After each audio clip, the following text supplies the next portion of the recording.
Hello students, welcome to Educrax. I am Hrithik और आज की हमारी क्लास में हम स्टडी करेंगे the fundamental unit of life. इससे प्रीवियस क्लास जो थी हमारी चैप्टर की, उसमें हमने प्लाज्मा मेम्ब्रेन स्टार्ट किया था। प्लाज्मा मेम्ब्रेन में बच्चों स्पेसिफिकली हमने 3 चीज़ें ध्यान से पढ़ी थी जो कि आपके लिए काफ़ी ज़्यादा इंपॉर्टेंट है। 3 सोल्यूशंस हमने देखे थे, hypotonic solution, hypertonic solution and isotonic solution. ये तीनों सोल्यूशंस आपको याद रखने हैं, आपके लिए काफ़ी ज़्यादा इंपॉर्टेंट है। पहला सोल्यूशन जो है हमारा बच्चों, जिसको हम कहते हैं हाइपोटोनिक सोल्यूशन। हाइपोटोनिक सोल्यूशन में क्या होगा, हमारी जो सेल है वो स्वेल कर जाएगी, सेल जो है वो स्वेल कर जाएगी। ठीक है, क्लियर। दूसरा है हमारा हाइपरटोनिक सोल्यूशन, दूसरा है हमारा हाइपरटोनिक सोल्यूशन जिसमें हमारी जो सेल है वो श्रिंक कर जाती है। और तीसरा बच्चों हमारा आता है आइसोटोनिक सोल्यूशन। आइसोटोनिक सोल्यूशन में कुछ भी नहीं होता, ना सेल स्वेल करती है ना ही सेल जो है वो श्रिंक करती है, वो एज इट इज रहती है, यानी कि उसकी जो शेप है वो मेंटेन करके रखती है। क्लियर। हाइपोटोनिक सोल्यूशन में जो सेल स्वेल करती है वो क्या करेगी, ऑस्मोसिस का प्रोसेस होगा। ऑस्मोसिस के प्रोसेस के थ्रू जो वाटर होगा वो सेल के अंदर एंटर करेगा। आउटसाइड सोल्यूशन से water will enter into the cell, therefore resulting the cell into its swelling. Clear. Hypertonic solution जो होगा उसमें बच्चों जो वाटर है वो सेल से बाहर आ जाएगा। जब पानी सेल से बाहर आएगा तो सेल क्या करेगी, सिकुड़ जाएगी, यानी कि श्रिंक कर जाएगी। आइसोटोनिक सोल्यूशन में जितना पानी सेल से बाहर जाएगा उतना ही पानी सेल के अंदर आ जाएगा, तो नेट रिजल्ट जो आएगा हमारा वो कुछ भी नहीं आएगा, जीरो आएगा नेट रिजल्ट। तो सेल ना ही फूलेगी और ना ही वो सिकुड़ेगी। The cell will neither be shrink और नाइदर विल स्वेल। तो ये होगा हमारा आइसोटोनिक सोल्यूशन। ये तीनों कॉन्सेप्ट्स काफी ज्यादा इंपॉर्टेंट हैं। 9th क्लास में इंपॉर्टेंट है, 10th में है, 11th में, 12th में, ग्रेजुएशन में, पोस्ट ग्रेजुएशन में। आप आगे कितनी भी पढ़ाई करो बच्चों, हर बार ये तीनों टॉपिक्स जो हैं वो आपके कॉमन रहने वाले हैं, आगे आपके काम आएंगे। इनमें कोई भी अगर आपको कंफ्यूजन है तो आप अभी इसी पॉइंट पे आप क्लियर कर लीजिए, समझ लीजिए। कुछ समझ नहीं आया है तो हमसे डाउट पूछ लीजिए, हमसे आप जुड़ सकते हैं, कोई भी डाउट आप अपना पूछ सकते हैं, हम पूरा क्लियर करने की आपकी कोशिश करेंगे। तो आज की क्लास हम स्टार्ट करते हैं from the cell and its organelles. Cell हम पढ़ चुके हैं, उसके ऑर्गेनेलीज आज हम स्टार्ट करेंगे। ऑर्गेनेली जो वर्ड है बच्चों, उसका मतलब क्या है। ऑर्गेनेली हमारी ह्यूमन बॉडी में क्या होता है, हमारी जो ह्यूमन बॉडी होती है, human body is made up of organs. कौन कौन से ऑर्गन्स हैं, जैसे कि हमारे पास ऑर्गन्स हैं, हमारे पास लंग्स है, हार्ट है, फिर उसके अलावा हमारे पास लीवर है, किडनी है। ये सारे हमारे क्या आएंगे, ऑर्गन्स हैं, जिनकी मदद से हम अलग अलग फंक्शंस को परफॉर्म करते हैं, जिनकी मदद से हमारी जो बॉडी है that performs various kind of functions. इसी तरीके से बच्चों हमारी जो सेल है, सेल में अलग अलग तरीके के ऑर्गेनेलीज हैं, स्मॉल कंपार्टमेंट लाइक स्ट्रक्चर्स, वो ऑर्गेनेलीज हैं। उस ऑर्गेनेलीज का एग्जाम्पल जैसे कि एंडोप्लाज्मिक रेटिकुलम है, राइबोसोम्स हैं, हमारे पास गोल्जी अपैरेटस है। गोल्जी अपैरेटस को बच्चों गोल्जी बॉडीज भी बोलते हैं। इसी टाइप के हमारे पास काफ़ी सारे ऑर्गेनेलीज हैं जो कि सेल को हेल्प करते हैं अलग अलग फंक्शंस को परफॉर्म करने में। इसकी आप एनालॉजी हमेशा इस तरीके से याद रखना कि बच्चों हमारे पास जो बॉडी है, बॉडी के पास है ऑर्गन्स, वो ऑर्गन उनको हेल्प करते हैं स्पेसिफिक फंक्शंस को परफॉर्म करने के लिए। क्लियर। उसी तरीके से सेम तरीके से हमारे पास जो सेल है, सेल में हमारे पास होते हैं ऑर्गेनेलीज जो कि हेल्प करते हैं उसको अलग अलग फंक्शंस को परफॉर्म करने के लिए। ठीक है, therefore we can say what is the use of organelles. Organelles helps the cell, helps the cells to perform specialized functions, to perform specialized अलग अलग special function, to perform specialized functions। अब अलग अलग ऑर्गेनेली जो है उनका अलग अलग फंक्शन है, उनकी अलग अलग लोकेशन है, उनका अलग अलग स्ट्रक्चर है। ठीक है, क्या है, each organelle has specific function, उनका अलग एक काम है। ठीक है, उनका अपना क्या है, एक अलग एक काम है, उनका एक स्पेसिफिक फंक्शन है, स्पेसिफिक शेप है, अलग अलग तरीके की है सबकी शेप। और उनका क्या है स्पेसिफिक स्ट्रक्चर, उनकी शेप भी अलग है, स्ट्रक्चर भी अलग है, और उसी के साथ साथ उनका क्या है, उनकी लोकेशन भी स्पेसिफिक है। Therefore they have the specific location। Clear है? क्या है हमारे पास ऑर्गेनेलीज, और हर एक ऑर्गेनेली का स्पेसिफिक फंक्शन है, स्पेसिफिक शेप है, स्पेसिफिक स्ट्रक्चर है एंड स्पेसिफिक लोकेशन है। क्लियर है? अब हम बारी बारी करके हर एक ऑर्गेनेली को डील करेंगे, उसका स्ट्रक्चर समझेंगे, उसका फंक्शन समझेंगे। हमारे इस चैप्टर का नाम है the fundamental unit of life. कौन सी हमारी fundamental unit of life? Cell. क्यों है? क्योंकि ये हमारी फंक्शनल और स्ट्रक्चरल यूनिट है। तो सेल क्या थी हमारी? सेल क्या है हमारी? सेल हमारी दो कंपोनेंट्स हैं। सेल हमारी फंक्शनल यूनिट भी है और सेल हमारी स्ट्रक्चरल यूनिट भी है। तो हमें सेल का फंक्शन भी पता होना चाहिए और उसी के साथ साथ हमें सेल का स्ट्रक्चर भी पता होना चाहिए। सिमिलर तरीके से हर एक ऑर्गेनेली का बच्चों हमें फंक्शन भी पता होना चाहिए और हमें उसका स्ट्रक्चर भी पता होना चाहिए। तो बारी बारी करके एक एक ऑर्गेनेली से डील करेंगे कि उसका स्ट्रक्चर कैसा है और उसका फंक्शन कैसा है। सबसे पहली आती है हमारे पास सेल वॉल। अब बात आती है सेल वॉल जो है बच्चों वो हर एक लिविंग सेल में प्रेजेंट नहीं होती। ठीक है, सबसे इंपॉर्टेंट पॉइंट आएगा, it is not present in all living organisms या फिर इन ऑल लिविंग सेल्स। हर एक लिविंग बॉडी में या फिर हर एक लिविंग सेल में सेल वॉल जो है बच्चों वो प्रेजेंट नहीं होती। कुछ स्पेसिफिक सेल्स ही हैं जिनमें सेल वॉल प्रेजेंट होती है। अब सेल वॉल की लोकेशन की बात कर लें। सेल वॉल कहाँ प्रेजेंट है? Outside the plasma membrane.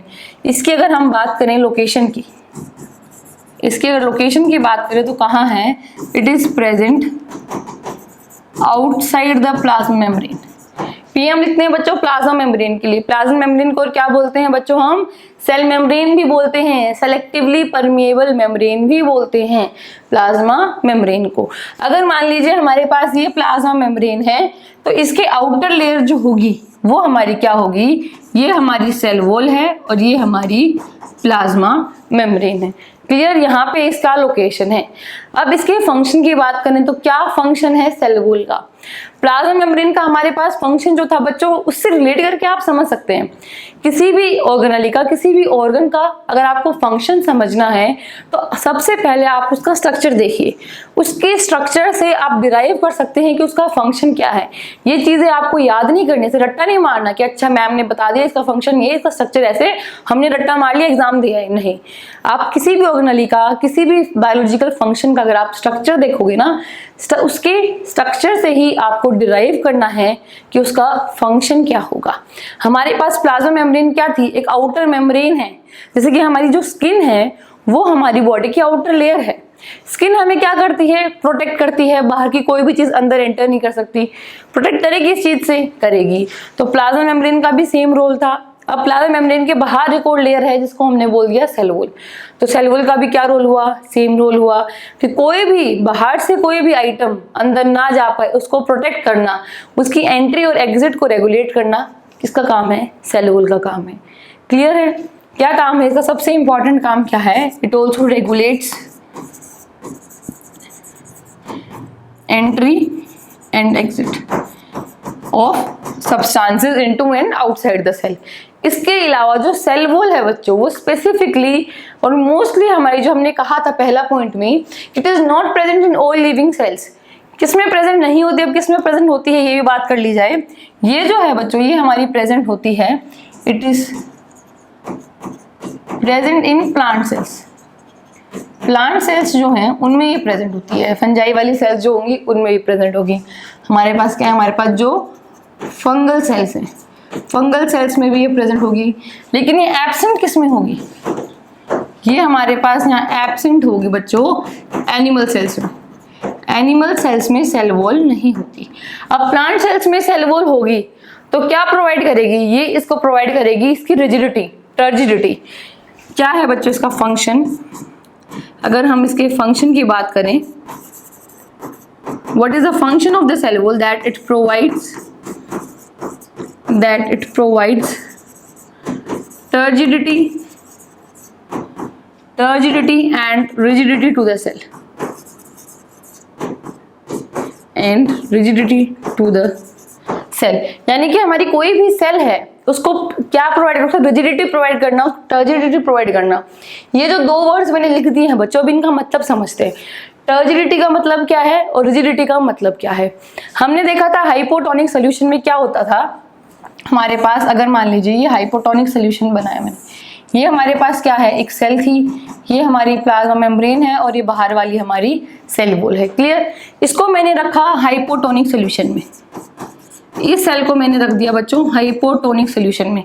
Hypotonic solution में किसी भी अगर आप सेल को रखोगे तो हमने पढ़ लिया है तो क्या होगा, सेल हमारी स्वेल करेगी। क्या करेगी, स्वेलिंग आ जाएगी। और कभी कभी क्या होगा, इतनी ज्यादा फूल जाएगी कि वो फूल के फूट जाएगी। जैसे कि हम गुब्बारा होते हैं, गुब्बारे में हम क्या भरेंगे, पानी भरते जाए या फिर हवा भरते जाए, तो इतनी हवा भर देते हैं कभी कभी वो गुब्बारा जो है वो फूट जाता है। ठीक है। सिमिलर प्रोसेस होता है हमारे पास सेल में। अगर किसी सेल को अगर आप प्रोलॉन्ग्ड टाइम के लिए यानी कि लॉन्ग पीरियड ऑफ टाइम के लिए अगर आप उसको हाइपोटोनिक सोल्यूशन में रखते हो तो सेल क्या करेगी, स्वेल करेगी, पानी उसके अंदर जाएगा। वाटर क्या करेगा बच्चों, वाटर उसके अंदर जो है वो एंटर करेगा। जब पानी उसके अंदर एंटर करेगा तो उससे क्या होगा, जब पानी उसके अंदर एंटर करेगा तो उससे होगा ये कि जो सेल है हमारी स्वेल करेगी, वो स्वेल करके वो बर्स्ट हो जाएगी। लेकिन सेल वॉल जो है वो उसको प्रोटेक्ट करती है, सेल वॉल जो है वो प्रोटेक्ट करती है सेल को कि वो बर्स्ट ना हो जाए, यानी कि वो फूट ना जाए, उससे उसको प्रोटेक्शन प्रोवाइड करती है। ठीक है। किस तरह से प्रोटेक्शन प्रोवाइड करेगी, मान लीजिए ये जो प्लाज्मा मेम्ब्रेन है इसके अंदर जा रहा है पानी, इसके अंदर काफी सारा जो है पानी हो गया, ये फूल रही है। जब कोई भी चीज बाहर की तरफ फूलती है तो आउटसाइड प्रेशर जो है वो एग्जर्ट करती है, एक आउटसाइड प्रेशर एग्जर्ट होगा। लेकिन हमारे पास क्या प्रेजेंट है, हमारे पास बच्चों सेल वॉल प्रेजेंट है। तो सेल वॉल क्या करेगी, सेल वॉल इसकी तरफ अपोजिट प्रेशर लगाएगी, ये अपोजिट प्रेशर लगेगा। सेल वॉल भी प्रेशर लगाएगी और बांदर से प्लाज्मा मेम्ब्रेन भी प्रेशर लगाएगी। जब दोनों का प्रेशर लगेगा तो प्रेशर थोड़ा बहुत क्या होगा, न्यूट्रलाइज हो जाएगा, तो सेल जो है हमारी वो बर्स्ट नहीं हो पाएगी। इसी वजह से हमने बोला टर्जिडिटी प्रोवाइड करेगी। ठीक है। इस प्रेशर को हम बोलते हैं टर्गिड प्रेशर। ठीक है। जो सेल वॉल प्रेशर एग्जर्ट करती है टुवार्ड्स द सेल, सेल को फटने से बचाती है जब कोई भी सेल हाइपोटोनिक सोल्यूशन में रखी जाती है। क्लियर है इतनी बात। अब मान लीजिए इसी सेल को हमने रख दिया हाइपरटोनिक सोल्यूशन में, इसी सेल को रख दिया, ये सेल थी हमारे पास, ये हमारे पास है सेल वॉल, ये है हमारे पास प्लाज्मा मेम्ब्रेन, और इसी सेल को हमने रखा है बच्चों हाइपरटोनिक सोल्यूशन में। अब इस सेल को अगर आप हाइपरटोनिक सोल्यूशन में रखोगे तो क्या होगा, वाटर जो है बच्चों वो बाहर आ जाएगा, पानी जो है वो बाहर निकल जाएगा। तो क्या करेगी, सेल जो है वो श्रिंक कर जाएगी। श्रिंक हो जाएगी तो सेल प्रॉपर तरीके से फंक्शन नहीं कर पाएगी। मान लीजिए बहुत सारी सेल्स प्रेजेंट होती हैं, क्योंकि मल्टी सेलुलर बॉडी में तो एक सेल आइसोलेशन में प्रेजेंट होगी नहीं, मल्टी सेलुलर ऑर्गेनिज्म है तो उसमें क्या होगा, बहुत सारी सेल्स प्रेजेंट होगी। ऐसे अगर सेल्स को हाइपरटोनिक सोल्यूशन दे दिया गया तो सारी सेल्स श्रिंक हो जाएंगी, तो स्पेस तो खाली हो जाएगा। तो मान लीजिए मेरी हाथ है, मेरे हाथ को अगर मैंने हाइपरटोनिक सोल्यूशन के अंदर रख दिया, मेरे हाथ में तो सेल्स हैं, मेरे हाथ को मैंने हाइपरटोनिक सोल्यूशन में रखा, तो क्या मेरा हाथ सिकुड़ जाएगा, मेरा हाथ एकदम पिचक जाएगा? नहीं पिचकेगा ना। क्यों नहीं पिचकता बच्चों, वो सेल वॉल की वजह से। ठीक है, सिंपल सी बात है। लेकिन आप कभी भी नोटिस करना, जनरली आपके जो आगे के हाथ होते हैं वो बहुत सेंसिटिव होते हैं। अगर आप बहुत टाइम तक अगर आप नहा रहे हो या फिर बहुत टाइम तक अगर आप साबुन के कांटेक्ट में हो, कभी बोलते हैं ना मम्मी कभी ज्यादा कपड़े धो रहे होते हैं या फिर हमने कभी बहुत सारे कपड़े धोए हो साबुन के हम कनेक्शन में, तो वो एक हाइपरटोनिक सोल्यूशन बनता है बच्चों, जिसकी वजह से हमारी सेल जो है वो श्रिंक कर जाती हैं। तो हमारी आगे की ये जो फिंगर टिप्स होती हैं, ये फिंगर टिप्स कभी कभी श्रिंक दिख जाएंगे। अगर आपको, अगर आप ज्यादा टाइम तक कपड़े वॉश करोगे, 2-3 घंटे से आप कपड़े वॉश करे जा रहे हो तो आपकी आगे के फिंगर टिप्स जो है बच्चों वो श्रिंक कर जाते हैं। वो इसी वजह से करते हैं कि जब आप किसी भी सेल को हाइपरटोनिक सोल्यूशन में रखोगे तो उस सेल से पानी लूज होगा तो सेल क्या है, श्रिंक कर जाएगी। लेकिन प्लांट सेल्स में और फंगल सेल्स में क्या होगा, सेल वॉल प्रेजेंट होता है, जिसकी वजह से क्या होगा, जिसकी वजह से सेल वॉल जो है वो उसको रिजिडिटी प्रोवाइड करेगी। क्या करेगी, ये उसको रिजिडिटी प्रोवाइड करेगी, यानी कि उसके जो स्ट्रक्चर है उसको मेंटेन करने में हेल्प करेगी। ये हमारी सेल वॉल है और ये हमारी जो सेल पिचक जाएगी ये हमारी उसकी प्लाज्मा मेम्ब्रेन है। ठीक है, ये हमारी क्या बन गई, ये हमारी सेल है। क्लियर, इस तरीके से पिचक जाएगी, लेकिन जो स्ट्रक्चर है उसका स्ट्रक्चर मेंटेन रहेगा, उसका स्ट्रक्चर नहीं टूटने देगी। इसी वजह से हम कहते हैं जो सेल वॉल है उसका मेजर फंक्शन है कि वो टर्जिडिटी और रिजिडिटी जो है बच्चों वो प्रोवाइड करती है। इसके अलावा एक और इम्पॉर्टेंट बात जो आपको याद रखनी है कि प्लांट सेल्स जो हैं बच्चों, प्लांट्स के केस में हमारी सेल वॉल जो है वो किसकी बनी होती है, वो बनी होती है सेलुलोज की। और वहीं फंजाई के केस में यानी कि फंगल सेल्स के केस में जो हमारी सेल वॉल है बच्चों वो बनी होती है काइटिन की। ठीक है, दो मटेरियल्स हैं, पहला सेलुलोज, दूसरा है काइटिन। ठीक है, प्लांट्स के केस में सेल वॉल बनी होती है सेलुलोज की और फंजाई के केस में हमारी सेल वॉल बनी होती है काइटिन की। क्लियर है, इतना है हमारा बच्चों सेल वॉल का कॉन्सेप्ट। अब हम आते हैं हमारे अगले सेल ऑर्गेनेली पे जो कि है हमारी न्यूक्लियस। ठीक है, न्यूक्लियस को हम एक और नाम से बोलते हैं that it is also known as brain of the cell. It is also known as brain of the cell. इसको ब्रेन ऑफ द सेल भी कहा जाता है, जिसके हमारे पास कंप्यूटर होता है, कंप्यूटर में जो सीपीयू होता है, सीपीयू को हम कहते हैं ना it is the brain of the computer. इसी तरीके से न्यूक्लियस को हम सेल में कहते हैं that it is the brain of the cell. अब हमने कहा था फंक्शन देखने से पहले हम इसका स्ट्रक्चर देखते हैं। इसका जो स्ट्रक्चर है वो किस तरीके का है, इसका स्ट्रक्चर देख लेते हैं। सबसे पहले न्यूक्लियस का स्ट्रक्चर किस तरीके से होगा, मान लीजिए ये हमारे पास सेल है, ये पूरी की पूरी हमारे पास क्या है बच्चों, सेल है। इस सेल के अंदर हमारे पास न्यूक्लियस प्रेजेंट होगा, ये हमारे पास क्या है बच्चों, न्यूक्लियस प्रेजेंट है। न्यू अब मैं दो लेयर बनाई, दैट मीन्स न्यूक्लियस क्या है बच्चों, न्यूक्लियस डबल लेयर्ड है। तो पहला पॉइंट इसमें आ गया हमारे पास, क्या आया, डबल लेयर। न्यूक्लियस क्या है बच्चों हमारे पास डबल लेयर में प्रेजेंट, यानी कि डबल मेम्ब्रेन ऑर्गेनेली है। इसके अलावा मैंने जो यहाँ पे स्पेस छोड़े, स्पेस क्या है, ये पोर्स हैं जिसके थ्रू क्या होगा, कोई भी आइटम सेल के अंदर भी जा सकता है और सेल के बाहर एग्जिट भी ले सकता है। ठीक है, सेल के अंदर भी आ सकता है, यानी कि न्यूक्लियस जो है स्पेसिफिकली न्यूक्लियस के अंदर एंट्री भी ले सकता है और न्यूक्लियस से एग्जिट भी ले सकता है। तो न्यूक्लियस में क्या है, it contains nuclear pores, nuclear pores होंगे, डबल मेम्ब्रेन है, न्यूक्लियर पोर्स है। क्लियर, इसके बाद इसके अंदर बच्चों हमें क्या देखने को मिलता है, इसके अंदर हमें कुछ जैसे एंटेंगल्ड स्ट्रक्चर देखने को मिलते हैं। इस एंटेंगल थ्रेड लाइक स्ट्रक्चर को हम बोलते हैं क्रोमेटिन, इसको हम बोलते हैं बच्चों क्रोमेटिन। क्लियर, इसको बोलते हैं हम क्रोमेटिन। इसके अलावा ये जो हमारे पास डबल है इसको हम बोलते हैं न्यूक्लियर मेम्ब्रेन। जो न्यूक्लियस की मेम्ब्रेन होगी उसको हमने बोल दिया न्यूक्लियर मेम्ब्रेन। जो हमारे पास पोर प्रेजेंट होगा उसको बोलते हैं बच्चों न्यूक्लियर पोर, उसको बोलेंगे न्यूक्लियर पोर। तीन आइटम है, तीन स्ट्रक्चर्स हैं जो हमें याद रखने हैं। न्यूक्लियर मेम्ब्रेन होगी जो कि क्या होगी, डबल लेयर्ड होगी। न्यूक्लियर मेम्ब्रेन क्या होगी बच्चों हमारे पास, डबल लेयर्ड। याद रखना है आपको, जो न्यूक्लियर लेयर है वो डबल लेयर्ड है। जितने भी हमारे सेल ऑर्गेनेलीज हम पढ़ेंगे, जो भी सेल ऑर्गेनेलीज डबल लेयर्ड हैं वो आपको याद रखने हैं, इंपॉर्टेंट है कि ऑर्गेनेली जो है कौन सा ऑर्गेनेली आपका डबल लेयर्ड है, कौन सा ऑर्गेनेली आपका सिंगल लेयर्ड है, वो दोनों के दोनों टाइप आपको याद रखने हैं।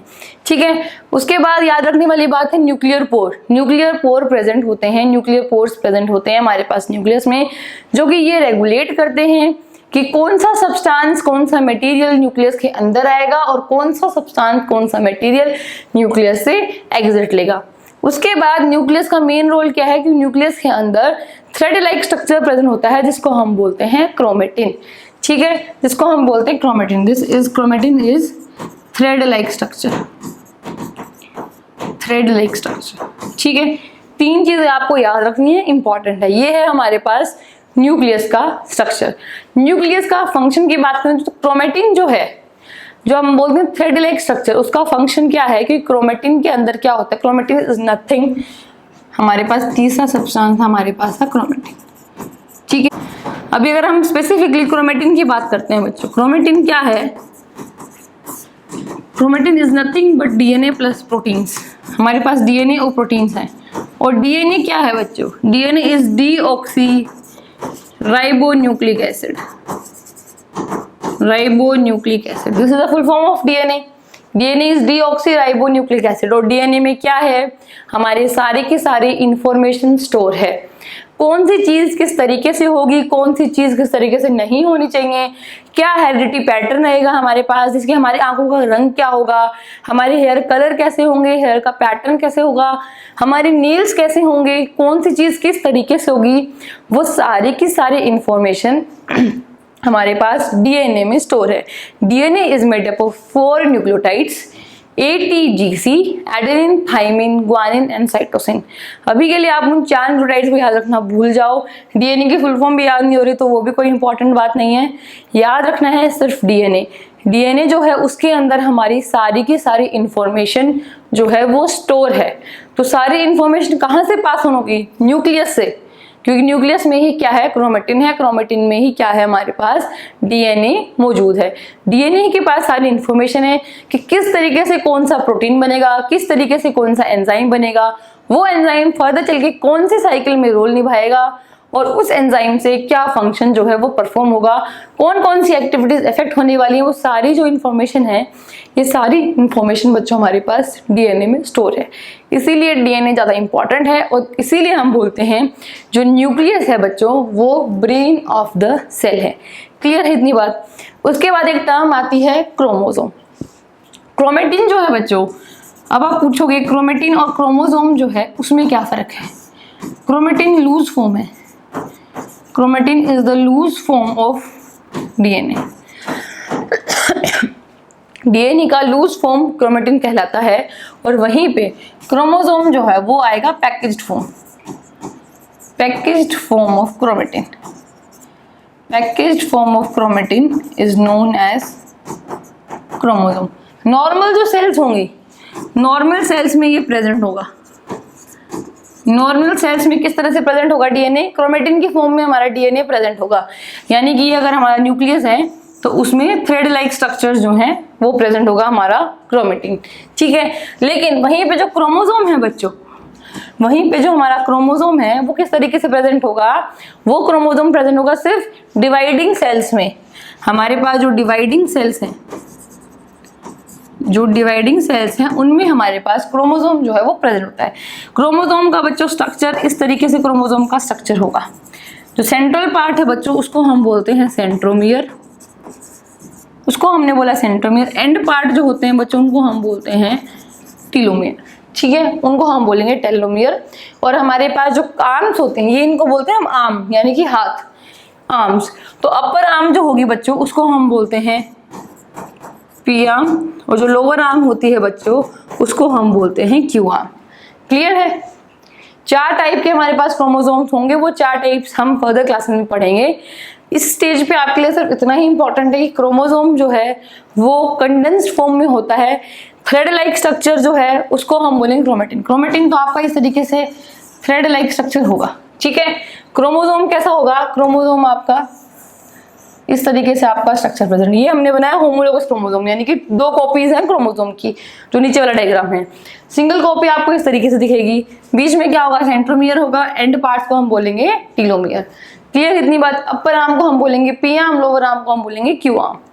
क्लियर? ये है हमारे पास क्रोमोसोम। क्रोमोसोम प्रेजेंट होता है हमारे पास पैकेज्ड फॉर्म में। क्लियर है? अब क्रोमोसोम जो पैक होगा वो क्या होगा? Chromosome is not all about DNA. Chromosome जो है बच्चों, क्रोमोसोम में सिर्फ डीएनए प्रेजेंट नहीं होता है, क्रोमोसोम में डीएनए प्लस प्रोटीन्स प्रेजेंट होते हैं। प्लस क्या होते हैं? प्रोटीन्स प्रेजेंट होते हैं। डीएनए में डीएनए प्रेजेंट होगा और हमारे पास प्रोटीन्स प्रेजेंट होंगे क्रोमोसोम के स्ट्रक्चर में। अगर अब हम स्पेसिफिकली डीएनए के स्ट्रक्चर पे बात आ जाए, हमारे पास इतना बड़ा डीएनए है बच्चों, है ना, बहुत बड़ा डीएनए। अब पूरा का पूरा बड़ा डीएनए तो हर एक चीज को कोड नहीं करेगा। तो कुछ डीएनए जो है हमारे पास वो जंक डीएनए है, यानी कि उसका फंक्शन अभी तक हमें ह्यूमन बींग्स को नोन नहीं है, यानी कि उसका फंक्शन नोन नहीं है। अभी तक हम इतनी स्टडी कर चुके हैं, इतनी टेक्नोलॉजी जो है बच्चों वो डेवलप हो चुकी है, जिसकी वजह से कुछ डीएनए जो है वो बस प्रेजेंट है, वो कोई इन्फॉर्मेशन नहीं देता है, वो बस प्रेजेंट है। हो सकता है कि पुराने बैक्टीरियल सेल्स में प्रेजेंट होता हो और अभी तक वो कैरी होता हमारी ह्यूमन बॉडी में भी कैरी ऑन हो रहा हो, लेकिन आज के टाइम में तो कोई फंक्शन नहीं है, तो उसको हम बोलते हैं जंक डीएनए।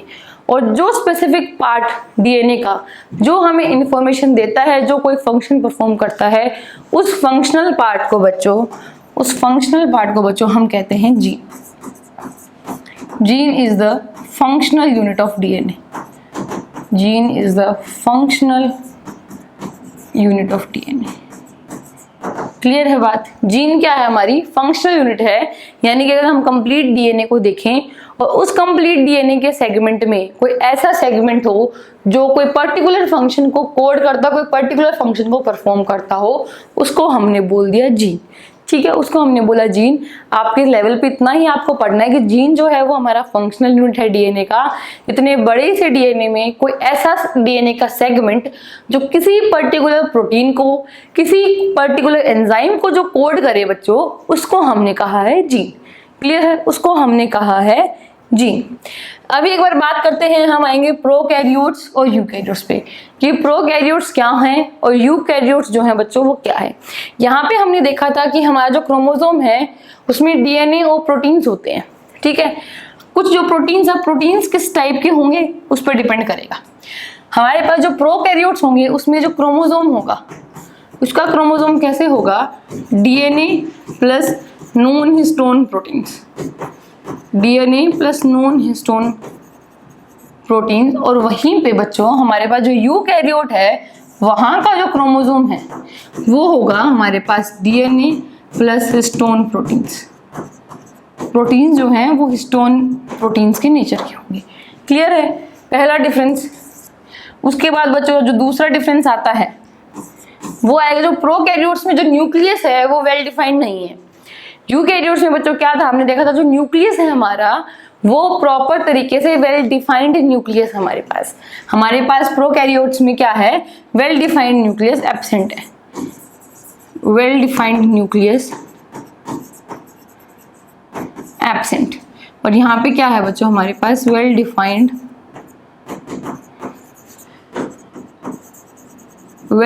न्यूक्लियस प्रेजेंट है। क्लियर? थर्ड पॉइंट क्या है? वेल डिफाइंड न्यूक्लियस का क्या मतलब है? न्यूक्लियर मेम्ब्रेन जो है बच्चों, न्यूक्लियर मेम्ब्रेन जो है वो क्या है? हमारे पास एब्सेंट है। हमारे पास यूकैरियोट्स में क्या होगा? न्यूक्लियर मेम्ब्रेन जो है बच्चों वो क्या होगी? प्रेजेंट होगी। इसी के साथ साथ कुछ सेल ऑर्गेनेलीज जो हैं, कुछ सेल ऑर्गेनेलीज भी क्या होंगे? एब्सेंट होंगे। और इसमें क्या है? जितने के जितने सेल ऑर्गेनेलीज हैं, जितने भी सेल ऑर्गेनेलीज होते हैं कि सारे के सारे क्या होंगे बच्चों? प्रेजेंट होंगे। क्लियर है? राइबोसोम्स का जो टाइप है, राइबोसोम्स का जो टाइप है वो क्या है? वो 70S है। और इधर यहाँ पे हमारे पास क्या है बच्चों? 80S है। यहाँ पे हमारे पास क्या है? 80S है। क्लियर है? इस 80S को हम फर्दर सेडिमेंट करके डिवाइड करते हैं 60S और 40S में, और ये हमारा डिवाइड होगा 50S और 30S में। क्लियर है? एस जो है बच्चों वो हमारे पास सेडिमेंटेशन फैक्टर है कि इन राइबोसोम को अगर हमने लिया, इनको हम सेडिमेंट करते हैं तो किस सेडिमेंट फैक्टर पे डिवाइड करते हैं। क्लियर? ये हमारे पास मेजर डिफरेंसेस आते हैं प्रोकैरियोट्स और यूकैरियोट्स के बीच में।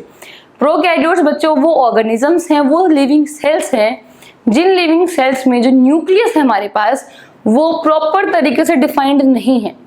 न्यूक्लियस प्रॉपर तरीके से डिफाइंड नहीं, यानी जो ब्रेन है, सेल का जो ब्रेन है वो प्रॉपर तरीके से डिफाइंड नहीं है। उसमें क्या है? उसमें सेल मेम्ब्रेन जो होती है वो तो होती है, लेकिन जो न्यूक्लियर मेम्ब्रेन है वो नहीं होती है। न्यूक्लियर मेम्ब्रेन नहीं होती। इसके अलावा कुछ कुछ मेम्ब्रेन बाउंड ऑर्गेनेलीज भी प्रेजेंट होते हैं, वो एब्सेंट होते हैं प्रोकैरियोट्स के केस में। Some of the cell organelles या फिर membrane bound organelles are absent. Cell organelles कह लो या फिर इससे अगर हम बेटर करें तो कुछ सम क्या है? Membrane bound organelles, membrane bound organelles are absent. Clear है? ये कुछ मेजर डिफरेंसेस हैं प्रोकैरियोट्स और यूकैरियोट्स में। एक बार इस डायग्राम की तरफ देखते हैं। ये डायग्राम हमें क्या दिखा रहा है? ये है अ टिपिकल प्रोकैरियोटिक सेल। एक प्रोकैरियोटिक सेल जो है बच्चों वो दिखाती है कि एक प्रोकैरियोटिक सेल है। इस सेल में क्या दिख रहा है? प्रॉपर डिफाइंड तरीके से न्यूक्लियस नहीं है, कोई भी न्यूक्लियर मेम्ब्रेन नहीं है।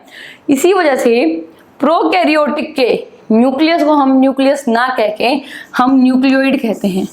हम क्या कहेंगे बच्चों? हम कहते हैं न्यूक्लियोइड।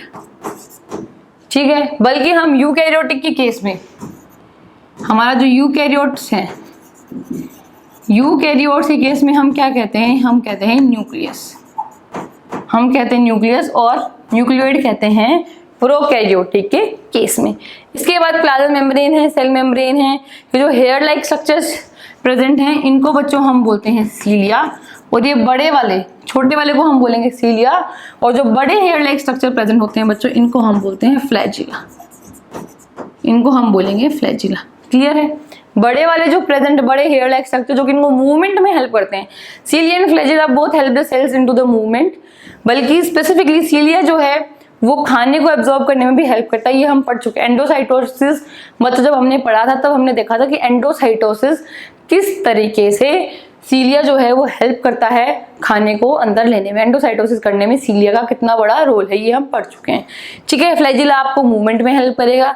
इसी के साथ साथ हमारे पास क्या है, सेल वॉल प्रेजेंट है, प्लाज्मा मेम्ब्रेन प्रेजेंट है, जिनका फंक्शन हम ऑलरेडी पढ़ चुके हैं।